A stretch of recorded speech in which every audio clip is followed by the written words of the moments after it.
मरियम गई क्या करने के लिए गई?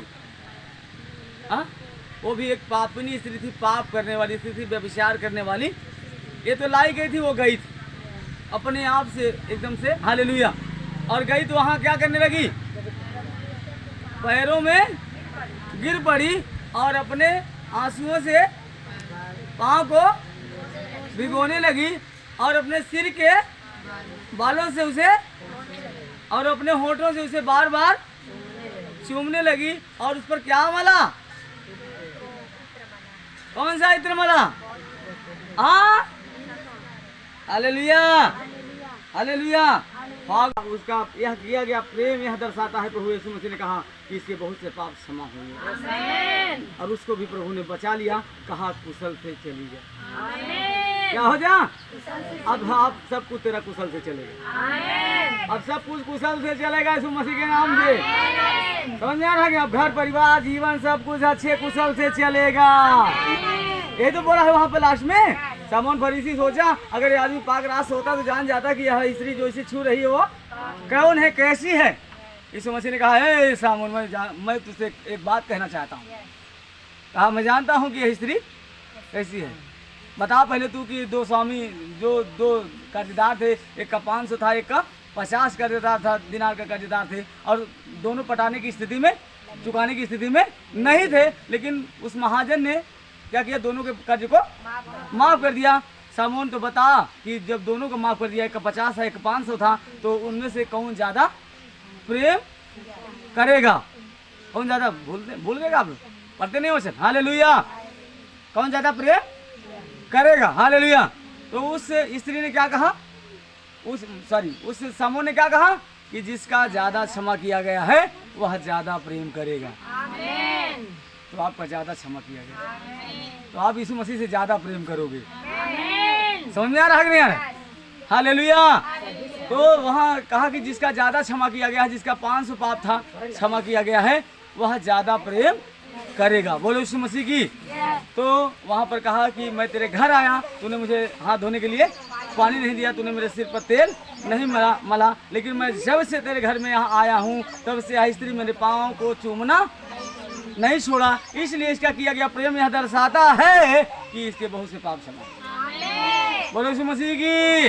आपके बहुत से पाप क्षमा हुए यीशु मसीह के नाम से। बहुत सी आशीषें आपके जीवन में आ रही है यीशु मसीह के नाम में। बोलो यीशु मसीह की।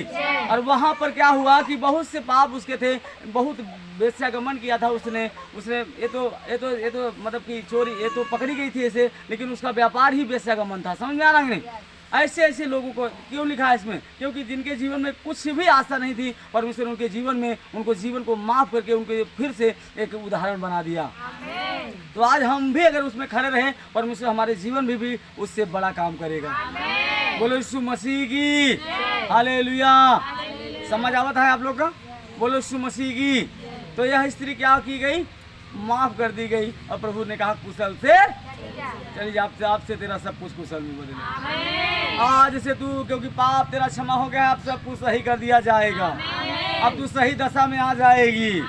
लेकिन याद रखना, यहाँ पर जब इस व्यभिचारिणी स्त्री को क्षमा किया परमेश्वर ने, जो व्यभिचार करते हुए पकड़ी गई थी, तो इससे कहा था कि चले आगे लास्ट में पढ़ेंगे तो फिर से 11 पद लिखा। उसने कहा, मतलब उस स्त्री ने कहा यीशु मसीह से, हे प्रभु, किसी ने पत्थर नहीं मारा। यीशु ने कहा, मैं भी तुझ पर दंड की आज्ञा नहीं देता, जा और फिर पाप ना करना। लेकिन आज कुछ लोग ऐसे हैं, उनका पाप तो प्रभु क्षमा कर देता है, उनको बचा तो लेता है, उनकी बीमारियों से उन्हें आज़ाद तो कर देता है, लेकिन फिर से जाके वही दाल भात वही पाप करना शुरू कर देते। जैसे कि पतरस में लिखा कि अगर सुअर को जानते हैं हम लोग?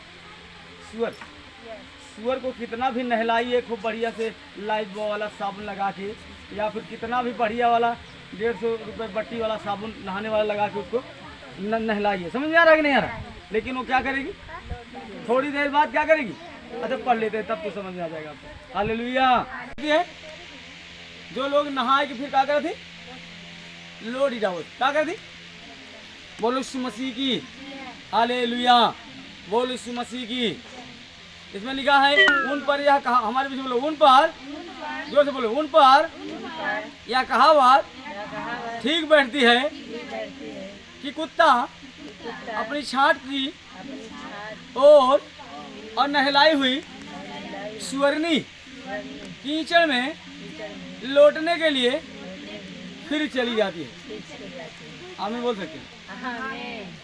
कुत्ता अपनी छांट मतलब जानते, कुत्ता कभी कभी आपने देखा हो तो जैसे कि उल्टी करता है ना, वो छांट माने उल्टी करता है और फिर उसी उल्टी को क्या करता है, देखा कि नहीं आपने। तो कुछ लोग ऐसे होते हैं विश्वासी, कुछ ऐसे लोग होते हैं कि प्रभु ने मतलब उनको पाप से, रोग से, बीमारी से, तमाम लोगों से छुड़ाया तो है, उन्हें आज़ाद तो कर दिया है, माफ तो कर दिया है, लेकिन फिर से वही व्यभिचार, फिर से वही घूमना, वही नशा, वही मतलब व्यभिचार की, हंसी मजाक की, संसारिक बातें करना वो बंद नहीं करते। तो वो क्या है, फिर से जिसको छोड़ दिया था, जिसको मतलब उगल दिया था, फिर से उसी को अपने अंदर लेते हैं। और बाइबल बताती है कि उनका जीवन 7 गुना और विपत्ति में पड़ जाएगा। हालेलुया, बोलो यीशु मसीह की। इसीलिए परमेश्वर ने उस स्त्री से क्या कहा कि जा और अब फिर से मतलब पाप ना करना। क्या कहा, सब लोग बोलो नहीं भागो यहाँ से उठ के गया। यीशु मसीह के पास खड़ी रही और इसको प्रभु ने बचा लिया, माफ कर दिया। और लेकिन फिर जाते वक्त एक संदेश दिया कि जा अब पाप मत करना। आपसे भी आज कहता है कि अब पाप मत करना, नहीं तो क्या है, नहलाई हुई सुवर्णी की तरफ फिर से क्या करोगे, पाप में लौट लोगे। और लौट लोगे तो फिर से वही बीमारी, वही रोग, वही समस्या हो जाएगी। समझ में आ रहा कि नहीं। हालेलुया। उन पर यह कहावत ठीक बैठती है कि कुत्ता अपनी छांट मतलब उल्टी करता है, फिर उसे क्या करता है, खा लेता है। हालेलुया की और नहलाई हुई सुवर्णी कीचड़ में लौटने के लिए फिर चली जाती है। तो आपको फिर सुअर की तरह लौटना, सुअर को कितना भी नहलाओ लेकिन क्या करेगी, वो लौटती है। हालेलुया, बोलो यीशु मसीह की। तो ऐसे आपको नहीं बनना है, अब आपको पाप से बचे रहना है। बोलो यीशु मसीह की। मरियम ने वापस पाप नहीं किया, ये व्यभिचारिणी जो पाप में पकड़ी गई थी, इसने वापस पाप नहीं किया। जिक्र नहीं मिलता कहीं पर। जब प्रभु ने कहा, उसकी आज्ञा को मान लिया और कहा, फिर पाप उसने कभी नहीं किया। और इसीलिए उसका नाम इस पवित्र शास्त्र में अंकित कर दिया। आपके नाम पर आशीष लिख दी जाएगी, आपके नाम पर बरकत लिख दी जाएगी, आपके नाम पर छुटकारा लिख दिया जाएगा। यीशु मसीह के सामर्थी नाम से आप आजाद कर दिए जाओगे, यीशु मसीह के नाम से। हालेलुया, बोलो यीशु मसीह की। समझ आ रहा आपको, बोलो यीशु मसीह की। हालेलुया। तो ऐसे काम हमको नहीं करना। एक बार हमें उस स्त्री को प्रभु ने क्या किया, क्षमा कर दिया। वो मरने पर थी, वो मिटने पर थी, वो टूटने पर थी, वो खत्म होने पर थी, उसको पाप मारने पर था, बीमारी मारने पर थी। हालेलुया। लेकिन वो यीशु के पास आई और यीशु ने उसके पापों को क्या किया, मिटा दिया। उसको मिटना था लेकिन उसके पापों को क्या किया, यीशु मसीह ने मिटा दिया और उसको बचा लिया। आज आपको भी बचा लिया है परमेश्वर।